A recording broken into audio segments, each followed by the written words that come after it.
Hello everyone, Jilles Groskamp here from Team Infinity.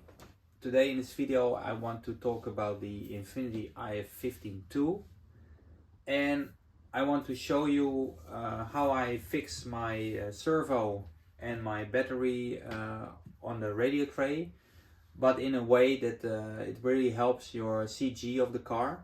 So I want to show you that I actually lower the battery and I lower the servo. And I just a quick video for this. I want to show you how I do that. What is the benefit for this? So come and have a look. So yeah, this is my World Championship car from the podium finish from Bangkok in 2022. It's still alive, still there. And this is my car of the European Championship, and I get second place last year. And yeah, also in this car I lowered the servo and the battery. So here I have my new car I built fresh for this season. And as you can see, here's the top deck and the battery and the servo.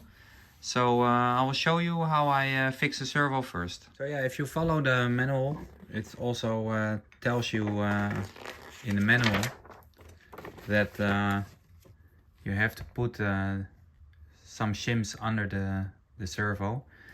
This was not the case with the old i15. They let you kind of free with how you tune the servo. But as you see now, it's without shims and it has a certain height. But I will add now 3mm, which comes from G12 plastic parts. It's a 1 and a 2mm shim. And I'll add them under the servo. And I will now show you how much lower it is. As you can see here, it's already a lot lower. And I will fix it now and I will show you how it looks in the car. And it really depends on what servo you use, how low you can go. But of course you want to be as close to the chassis as possible to have the lowest CG as possible. As you can see now, I mounted the servo and I went with 3mm shims. And basically you have still a little bit of space here, but of course you have always chassis flex and top deck flex. So I say just keep at least 1mm of play there. But yeah, you can even tune a little bit more, maybe another 0.5mm or maybe a millimeter more to get the servo as close to the chassis as possible.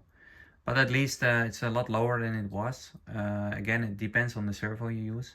And also don't go too low here, because the servo horn that you use for the throttle and the brake, if it's too low, the linkage is in too much of an angle. So you have to take care of that too. Maybe you can lower the carburetor on the engine, but for the brake you need to you might want to bend the linkage a little bit more. So this is also a straight line to the brake.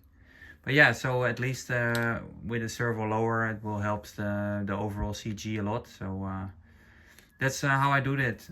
I keep the 3x14mm screws there, and it's fixed with the plastic here, so it's very strong fixed as well. Let's go to the battery now. Now I go to the battery, and I'm running a very small battery. It's 1800 milliamp battery, which is more than enough for a half-hour final or 45 minutes final, even for a 1-hour final in a World Championship. So if I have a look now, and you can see it already very clearly, there's a lot of gap between the chassis and the battery.